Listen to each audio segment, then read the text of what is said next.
Assalamualaikum warahmatullahi wabarakatuh. Perkenalkan, nama saya Muhammad Arif Ginanjar. Saya dari Prodi Peternakan kelas C. Ya, di sini saya akan membacakan hasil kerja saya. Nomor 1. Jelaskan perkembangan bahasa Indonesia hingga menjadi bahasa resmi kenegaraan hingga saat ini. Yaitu bahasa Indonesia lahir pada tanggal 28 Oktober 1928, di mana pada tanggal tersebut para pemuda dari seluruh pelosok Nusantara berkumpul dan berikrar dengan Sumpah Pemuda itulah. Bahasa Indonesia kemudian dikukuhkan menjadi bahasa nasional.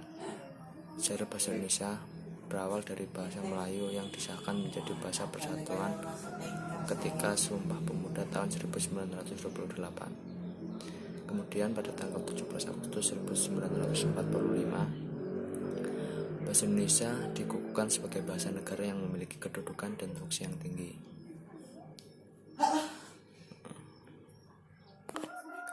Sejarah bahasa Indonesia tidak berhenti begitu saja karena perkembangannya di Nusantara semakin pesat. Apalagi dengan sifat terbukanya membuat bahasa Indonesia menyerap kata-kata dari bahasa lain, baik bahasa daerah maupun asing.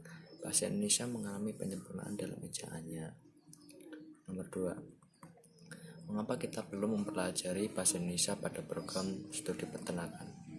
Yaitu untuk meningkatkan pengetahuan dan keterampilan berkomunikasi dengan bahasa Indonesia yang baik dan benar, baik secara lisan maupun tulisan, dan membantu mengumumkan pendapat yang baik dan sopan. Nomor 3. Jelaskan alasan bahasa terpelajar tergolong sebagai bahasa ragam resmi. Ragam bahasa resmi adalah ragam bahasa yang bisa digunakan dalam suasana resmi atau formal. Biasanya menggunakan bahasa yang baku, baik itu dalam lisan ataupun tulisan. Bahasa ini digunakan dalam situasi resmi seperti urusan surat menyurat dan lain-lain. Contohnya, nomor 1, digunakan dalam situasi resmi. 2, kalimat yang digunakan kalimat lengkap. Nomor 4, apa syarat sebuah ejaan agar dapat disebut baku dan efektif? Yaitu menggunakan tanda baca yang benar, menggunakan huruf kapital yang benar, memiliki struktur dan ketatabahasaan yang tepat,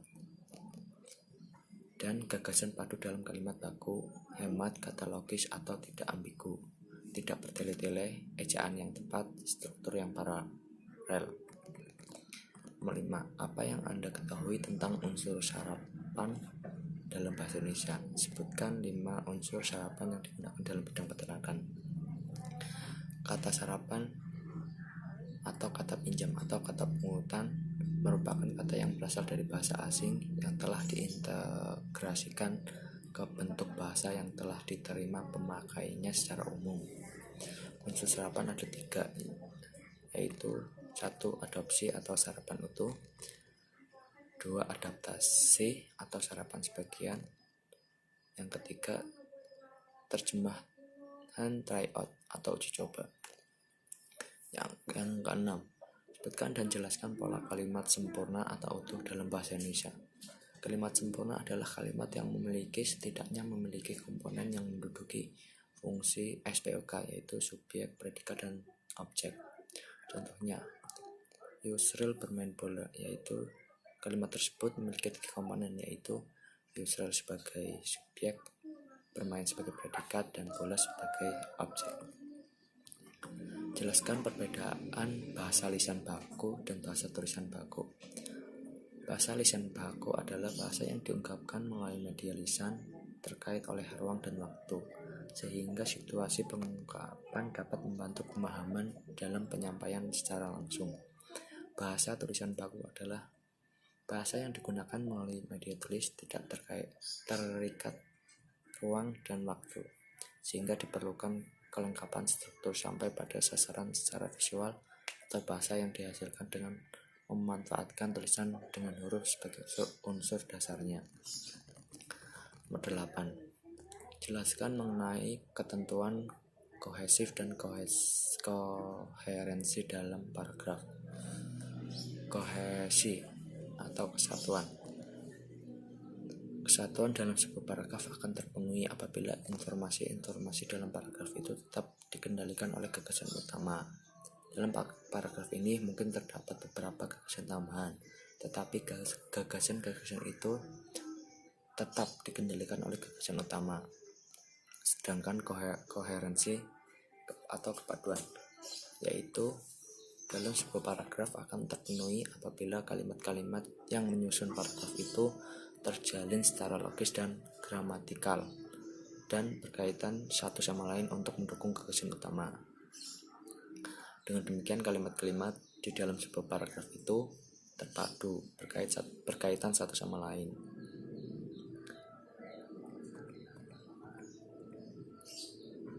Kalimat-kalimat dalam paragraf ini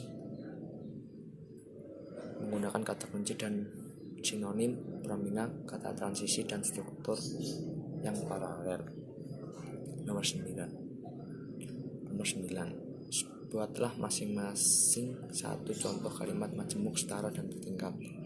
Itu majemuk setara, yaitu contohnya, aku memang menyukai, tetapi aku tidak akan memaksakan dia untuk menjadi milikku. Sedangkan kalimat majemuk bertingkat, yaitu acara ini harus tetap dilanjutkan meskipun hanya dihadiri oleh segelintir orang saja. Nomor 10. Buatlah satu penutupan surat dinas dengan ragam resmi. Demikian surat permohonan ini kami ajukan, kiranya Bapak berkenan mengabulkan permohonan tersebut demi mendukung pelaksanaan kegiatan wisuda Universitas Negeri Tidar. Atas perhatian Bapak, kami mengucapkan terima kasih. Nomor 11. Buatlah satu genre teks akademik jenis teks ulasan, lalu reportasekan jenis karya yang Anda ulas. Ya, buku ini merupakan karya yang ditulis oleh Andrea Hirata yang berjudul Ayah. Novel ini diterbitkan oleh Bentang Pusaka tahun 2015. Buku ini menceritakan tentang seorang laki-laki yang bernama Sabari yang berperawakan kurus yang menyintai perempuan cantik. Novel ini memuat sebuah cerita yang bertemakan perjuangan seorang anak untuk membahagiakan ayahnya dan ayahnya membahagiakan seseorang yang dia cintai. Menurut saya novel ini mengajarkan nilai-nilai sosial seperti pantang menyerah, tekun, berpikir positif, menghormati ayah,